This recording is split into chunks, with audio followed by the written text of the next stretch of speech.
square had fallen into a strange silence. Beneath the weight of flags and stone, a single royal guard stood at his post, motionless, unflinching, a living statue of tradition. His polished boots gleamed beneath the midday sun, his weapon, resting with quiet authority at his side. To him, the noise of the world rarely mattered. His duty was simple: stand, endure, honor. But on this day, that silence cracked. A U.S. military officer, chest full of medals and voice trained to command, marched forward through the crowd. His steps were deliberate, heavy with arrogance. Tourists and locals alike drew back as he cut a path toward the guard. His uniform spoke of authority, but his eyes carried something else as regard. He stopped just feet away from the guard and barked an order that made children in the front row flinch. "Stand down, that's an order." For a moment the world seemed to pause. The guard did not blink.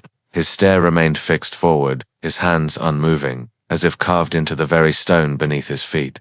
The officer's command echoed into the silence, hanging in the air like a challenge waiting for response. Murmurs swept through the crowd. Some whispered that surely the guard must obey after all. An officer of such rank had spoken. Others shook their heads, knowing the unbroken oath of these sentinels. Cameras were raised, phones clicked to life. Every second stretched long. The officer leaned closer, his voice rising. "You heard me. Stand down. Step aside." Still, no movement, no words, no surrender. It was then that the emotional weight struck those watching. What looked like defiance was not pride. It was duty. It was sacrifice, bound in silence. The guard's refusal to yield was not an act of rebellion, but of honor. He was not standing against one man. He was standing for countless others, carved in stone, memories carried in silence. A hush fell deeper. The crowd thought he would finally step aside, give way to rank and power. Yet the guard remained, rooted, immovable.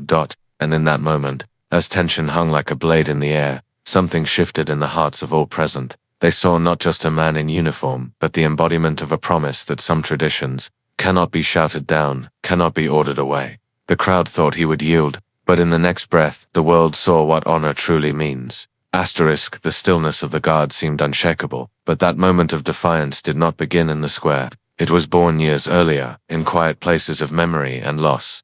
He had once been a boy running through narrow streets, chasing after his older brother with wooden sticks held like swords. In those days, the uniform meant nothing, but time moved quickly, and childhood gave way to duty. When he was only 19, war came closer than he ever imagined. He enlisted, not because of glory or medals, but because his best friend, almost like a brother, had signed up before him. They promised each other they would return, carrying stories of courage, but only one came back. The guard carried home a folded flag, handed solemnly to his friend's grieving parents. That moment carved something permanent into him. He felt the weight of sacrifice not as words, but as absence. Nights became heavy with dreams of gunfire, of reaching for someone already gone. The silence of a guard's post later in life would not frighten him, for he already lived with silence inside. It was after those years of service that he joined the Royal Guard. To many, it seemed an unusual path exchanging the battlefield for ceremonial stillness, but for him, it was the truest form of respect. Each hour of motionless discipline was a tribute, each unflinching stance a message: "I will not forget you." Behind the uniform and the immovable expression was a man who understood loss too well, and who had sworn that his composure would never falter where memory demanded strength. That the officer confronting him that day had followed a different road. He was no stranger to discipline decorated with campaigns and service stripes. He had risen quickly through the military ranks. Yet along the way, something hardened in him, something that mistook command for absolute power. He was admired by some, but whispered about by others. His voice could break recruits in minutes, and his presence could silence entire rooms. But respect and fear are not the same thing, and the line between them had long blurred for him. Stories followed wherever he went, moments of disregard, corners of arrogance. He carried himself as though medals gave him the right to bend others to his will. In truth, his career was full of triumphs, but also of quiet reprimands hidden behind closed doors. On the day he entered that square, he was already carrying the weight of pride that demanded to be noticed. To him, a ceremonial guard was a curiosity, not a symbol. A soldier who did not obey an order was not worthy in his eyes. Between them stood the location itself, not just stone and ground, but memory made tangible. Arlington Palace gates, or Summit grounds, it hardly mattered, for each carried the same sacred air. These places were built on sacrifice, They were lined with names of the fallen, where every step echoed with a kind of reverence that no command could erase. Tourists came with cameras, children with questions, veterans with tears in their eyes. To stand watch there was not simply to protect a monument, but to embody its meaning. And so the stage was set. A guard who carried within him the silence of lost comrades, and an officer who believed his voice alone was law. The crowd that gathered was an ordinary one: families, veterans, curious visitors. Among them, an old man leaned on his cane, medals pinned to his faded jacket. He knew the stillness of the guard was not empty but filled with memory. Nearby, a mother whispered to her child, explaining that these men never flinched, no matter what. A group of students joked lightly, unaware that they were about to witness something unforgettable. The guard stood as he always did, calm, disciplined, removed from the chatter of the world. His eyes did not wander, his weapon did not sway. The weight of the uniform sat heavily but proudly on his shoulders, and beneath it all, tucked close to his chest, was a simple dog tag, worn thin with years, belonging to the friend who had never returned. Whenever his stance grew weary, he thought of that tag. Whenever silence stretched long, he thought of that folded flag in grieving hands. The officer, by contrast, approached the square like it was his own field. His voice rang louder than necessary. His stride carried more force than the occasion demanded. He scanned the crowd with the confidence of one accustomed to obedience. To him, discipline was about command. To the guard, it was about memory. That difference, small to some, monumental to others, was about to collide in front of everyone. The square itself felt the tension even before the first words were spoken. It was a place where reverence met arrogance, where silence met noise. And though the crowd did not yet realize it, they were standing at the edge of a lesson that would not be forgotten. The guard was ready, not in the way of clenched fists or heated defiance, but in the way of one who had long ago chosen stillness as strength. The officer was ready too, his voice sharpened and his presence heavy. Their meeting was not chance, but inevitability, a clash between two meanings of authority. The moment drew nearer. The guard stood, rooted in discipline. The officer's steps grew louder, closer, until he filled the silence with command. And as the crowd leaned forward, unsure of what would unfold, the stage was complete. It was not just man against man, it was duty against pride, memory against ego, sacrifice against arrogance, and soon the silence would break. The officer's boots struck the stone like drumbeats, each step a challenge in itself. The square, usually filled with the hushed reverence of visitors, seemed to tighten around him. His uniform glittered under the sun, his chest broad, his jaw set. To those who did not know his reputation, he looked every inch the hero. But to those who had heard the whispers of arrogance, his presence carried unease. He stopped directly before the guard, so close that the tips of his polished shoes nearly touched the guard's stance. His voice carried like thunder. "Soldier, stand down, that's an order." The crowd stirred. A ripple of nervous whispers spread. Some tourists lifted their phones higher, eager to catch whatever would happen. Children pressed closer to their parents. A group of veterans, standing at the edge of the square, exchanged uneasy glances. They knew what it meant to challenge a guard. These sentinels did not answer to passing orders. They answered to tradition and a higher oath. The guard did not move. His eyes remained forward, his body perfectly still, every line of discipline holding fast. He was not deaf to the officer's voice. He simply was not permitted to answer. The officer shifted his weight, taking a step closer, his voice cutting sharper. "Do you not hear me? I said stand down." Still, no reaction, no blink, no flinch. The guard's stillness began to take on weight, as though his silence itself was a statement. The crowd began to realize this was no simple misunderstanding. This was confrontation. The officer let out a short laugh, mocking, "You think you're above orders?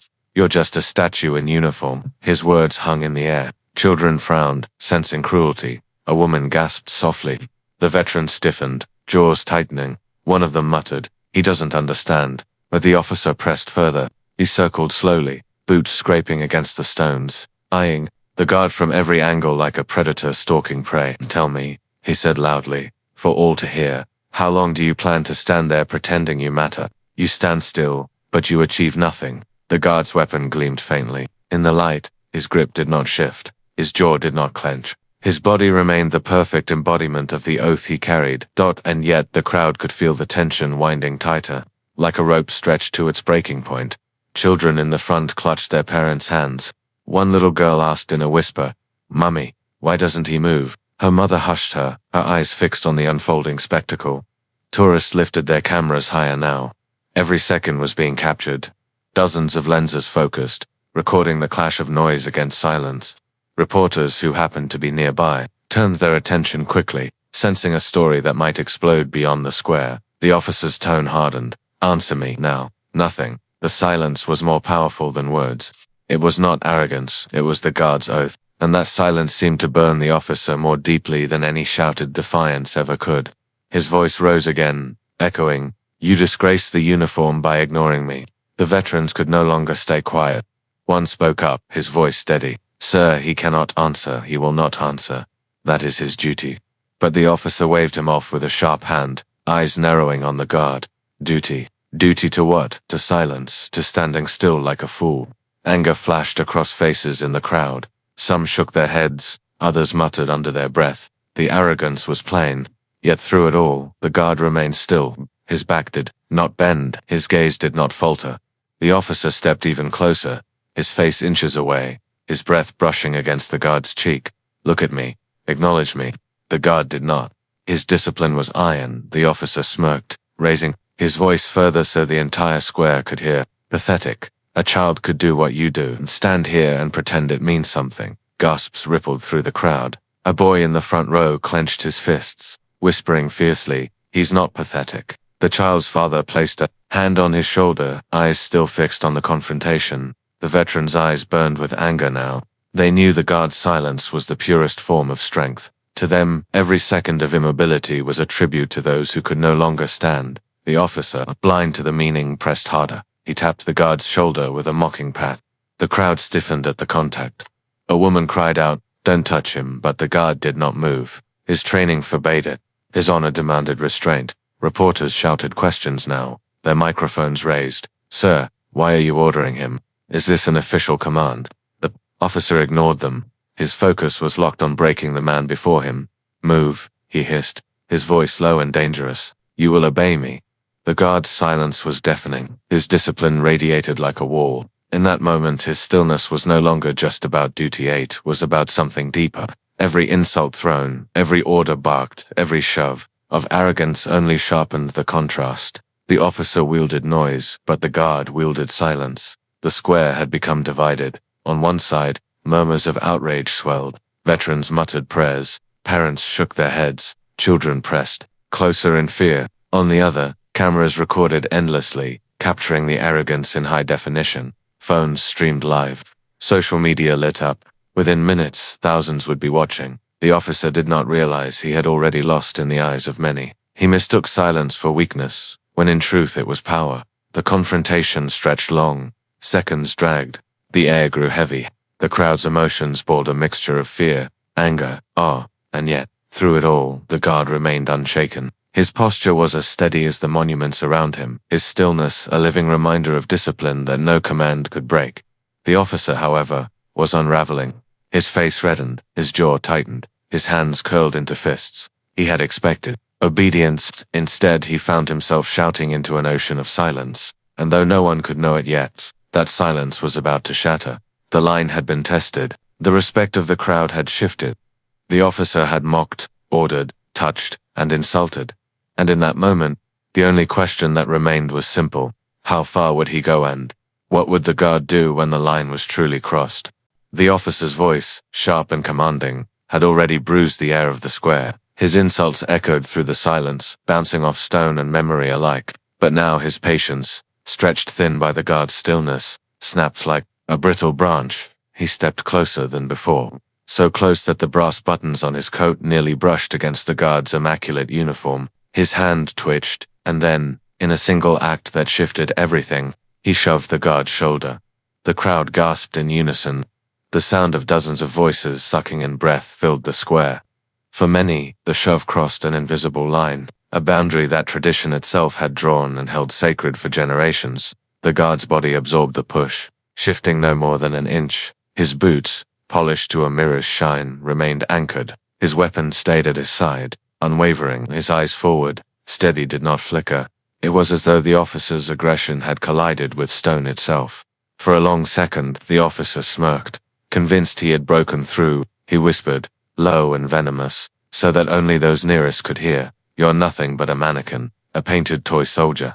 The veterans in the crowd stiffened, fury flashing in their eyes. One clenched his cane so tightly his knuckles whitened. A mother in the front row shielded her child's face, as though to block out the cruelty. But the guard remained still, his silence louder than any voice. And then it happened, the disciplined response. The guard moved, not wildly, not in anger, but with a single, precise action honed by years of training. In an instant, his weapon shifted from ceremonial rest to a sharp, controlled position across his body. The movement was fluid, exact, and unmistakably clear. A barrier. The gleaming steel crossed between the officer and the guard space. A silent will not cross further. The crowd froze. The sound of the weapon's shift cut through the square like a blade. Phones trembled in hands as cameras zoomed in. Even the children, who moments ago fidgeted nervously, sat frozen in awe. The officer staggered back half a step, his smirk faltering. He had expected rage, shouting, perhaps even a strike, but not this single act of controlled, silent defiance. It was not an attack, it was not disobedience. It was a reminder, carved in steel and tradition, that some lines cannot be crossed. The silence that followed was unbearable in its weight. Even the wind seemed to pause. The square, once filled with murmurs, was now so still that every heart could hear its own pounding. A child whispered softly, "Did he just move?"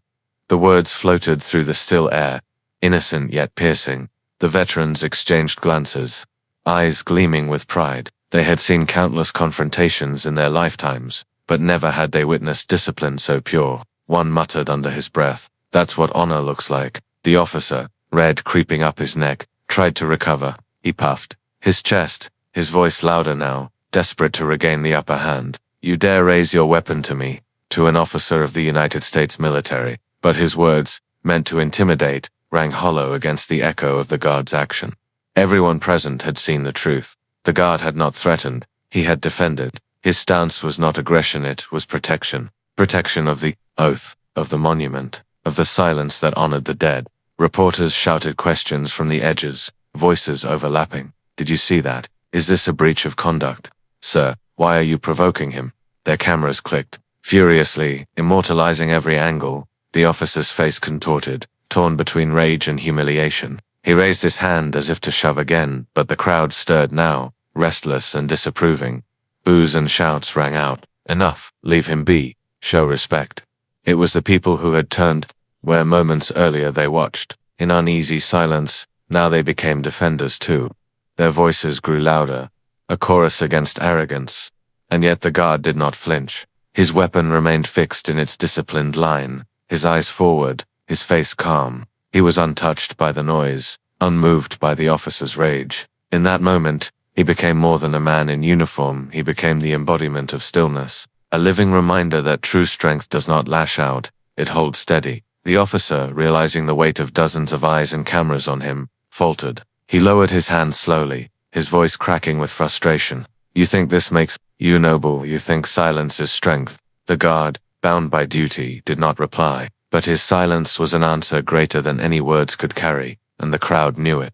Gasps gave way to murmurs. Murmurs grew into voices. Soon the square was alive with a truth that could not be denied. The guard had won without speaking, without stepping, without breaking his oath. He had shown the difference between raw authority and earned respect. For the officer, humiliation deepened. His attempt to command had become his undoing. His shove had sparked not weakness, but a moment that would live beyond him. Cameras caught every angle, the shove, the barrier of steel, the silence of discipline, but in that stillness, the world saw the difference between power and true strength. The veterans saluted quietly, some with tears in their eyes. Parents pulled children closer, whispering, "Remember this." The reporters, wide-eyed, continued filming, knowing history was unfolding before them. The officer stood frozen, outmatched not by violence, but by restraint. His rank, his medals, his authority, all felt smaller against the immovable silence of one guard, and then, almost imperceptibly, the guard returned his weapon to rest. The movement was slow, deliberate, final. He resumed his posture as if nothing had happened. The moment had ended, yet its echo remained. The officer, breathing heavily, realized he had no ground left. He had been answered without a word, stopped, without a strike, and the crowd knew it. The turning point was complete. From this moment forward, the confrontation could only move one way, toward the officer's exposure, his humiliation captured by every camera, and the guard's quiet victory, standing eternal. The square had never been so silent. The guard's disciplined response to swift, deliberate raise of his weapon and its equally measured return hung in the air like a thunderclap that refused to fade. The officer stood frozen, his face burning crimson, his chest heaving. The crowd's eyes were no longer wide with uncertainty. They were sharp with judgment, united against his arrogance. For a brief moment, the officer tried to recover his authority. He barked again. "You think this silence makes you honorable? You think you can defy me and get away with it?" His voice cracked, no longer carrying the command of confidence, but the shrillness of desperation. No one was listening. The crowd had turned against him. Parents shook their heads, muttering words of disgust. Children stared not at the officer, but at the guard, their young eyes reflecting awe. The veterans, those who had once known what it meant to carry the weight of duty, stood straighter now, some even saluting in quiet solidarity. Their silence was not empty. It was respect. And then the murmurs became shouts. "Enough." One man cried. Another, his voice raw with emotion, shouted, "Show him respect." The crowd began to clap slowly at first, then louder, building into a rhythm that reverberated across the square. Each clap echoed like a gavel striking judgment. The officer's eyes darted wildly. Cameras and phones were pointed squarely at him. Reporters shouted questions he could no longer ignore. "Sir, why did you shove him? What authority do you have here? Is this abuse of power?" His lips pressed into a thin line, but his silence only fueled the spectacle. Security arrived, moving swiftly through the crowd. Two officials in dark uniforms approached, their expressions grim. One placed a firm hand on the officer's arm. "Sir, step back. Now." The officer jerked his arm free, his pride refusing to yield. "Do you know who I am?" he snapped. But the official's reply was cold, measured. "We know exactly who you are, and we also know you've crossed the line." The crowd erupted in approval, their voices lifting like a wave. Some cheered, others booed, but all eyes remained fixed on the unfolding drama. The officer's authority, once his shield, had dissolved into humiliation. As security guided him back, cameras zoomed in. His protests grew weaker, drowned by the voices of those he had tried to dominate. "This isn't over," he shouted. But the words rang hollow. The people had already decided. His arrogance was laid bare, captured in hundreds of recordings that were already racing across social media feeds. And through it all, the guard stood unshaken. He had not moved beyond his duty. He had not spoken a single word. He simply resumed his stance, shoulders squared, eyes forward, as though the confrontation had never occurred. His stillness was a declaration. Discipline endures, honor endures. That imaged the officer being pulled away while the guard returned. To his silent post was the one that seared itself into memory, a perfect contrast of chaos against calm, pride against honor, arrogance against discipline. A child whispered to his mother, "He didn't even fight back." But he won. The words, innocent yet profound, captured the truth everyone felt. Reporters narrated breathlessly into cameras. "Ladies and gentlemen, what we've just witnessed is extraordinary. A confrontation that has ended not with violence, but with discipline." The officer disappeared into the shadows of the crowd, swallowed by disgrace. The clapping continued. A rising storm of approval, not for him, but for the silent sentinel who stood exactly where he was meant to. And so the climax closed, not with noise, but with silence, the kind of silence that carried power greater than any command. The guard had endured. The guard had triumphed. Already, phones buzzed with notifications. Videos were uploaded, shared, and reposted. The moment was spreading, reaching beyond the square into homes, offices, and screens around the world. The confrontation would not die here. It would live on, immortalized in millions of views, becoming not just an incident, but a symbol. Through it all, the guard remained as he always had, still, silent, resolute. He had returned to duty, as though nothing had happened. And in doing so, he showed everyone watching that discipline was not a mask to be worn in peace. It was strength, unshaken even in the face of insult, shove, and arrogance. The climax was not about the officer's humiliation. It was about the guard's calm. In his silence, he had defeated the noise of pride. In his stillness, he had overcome the shove of arrogance. And in his composure, he had reminded the world what honor truly means. When the square finally settled, the noise of the crowd softened into a hushed reverence. The officer had been escorted away, his protests lost in the tide of disapproval, but the guard remained silent, unshaken, immovable. His posture was as flawless as it had been at dawn, his gaze fixed forward, as though the storm that had passed before him was nothing more than a gust of wind. For a long moment, no one dared to speak. Then, slowly, something remarkable happened. A man in a dark green uniform, older and decorated with the quiet dignity of service, stepped forward. He was a colonel, his bearing unmistakable. He paused a few feet away, his eyes locked on the guard. Then, with a solemn breath, he raised his hand in a crisp salute. The gesture was small, but it carried the weight of every soldier who understood what had just transpired. The crowd stilled again, watching. Some placed hands over their hearts, others bowed their heads. The guard, bound by his vow of stillness, did not return the salute, but the meaning was clear. Respect had been given. A child's voice broke the silence. Somewhere near the front, a boy whispered to his mother, "He's a hero." The mother did not correct him, she only pulled her son close, her own eyes shining with quiet tears. That single word hero spread through the crowd like an unspoken truth that the square slowly dispersed. The murmurs carried the story outward. Families spoke of what they had seen, veterans lingered, shaking their heads in awe. Reporters hurried away, eager to deliver the footage that would soon circle the globe. But the guard did not waver. He stood exactly as he had at the beginning, a sentinel bound to silence. Only later, when the duty shift ended and the relief guard stepped into position, did the man finally move. His boots struck the stone with precise rhythm as he marched away. The tourists were gone, the noise of the day replaced by the quiet hum of evening. He made his way back through corridors of polished marble, past portraits of others who had worn the uniform before him, alone at last. He removed his tall hat, wiping the sweat from his brow. The stillness of the post was behind him, but the weight of memory was not. He reached beneath his uniform and pulled out a worn dog tag, the metal dulled from years of being carried close. It belonged to his fallen friend, the one who had not come home. For a long while, he sat in silence holding the tag in his hand. His thoughts drifted back to the battlefield, to the folded flag he had delivered, to the parents whose grief had never ended. He remembered the promise he had made that he would carry that memory forward, that he would stand as his friend could not. On the shelf nearby rested a medal, awarded years ago. He did not look at it often, but tonight, his eyes lingered there, not out of pride, but as a reminder. Recognition fades, but sacrifice remains. The confrontation had ended, not with words, but with action and restraint, and though he would never speak of it, he knew the moment had mattered, not for his own sake, but for the vow he carried in silence. When he finally rose, he placed the dog tag back against his chest, close to his heart. He straightened his uniform, preparing for the next watch. Tomorrow he would return to his post, as silent and steady as before. The world might remember the viral clash, but for him, it was simpler. His duty was not to fame, but to honor. And so, in the quiet of the evening, the guard prepared to do what he had always done: stand, endure, and remember.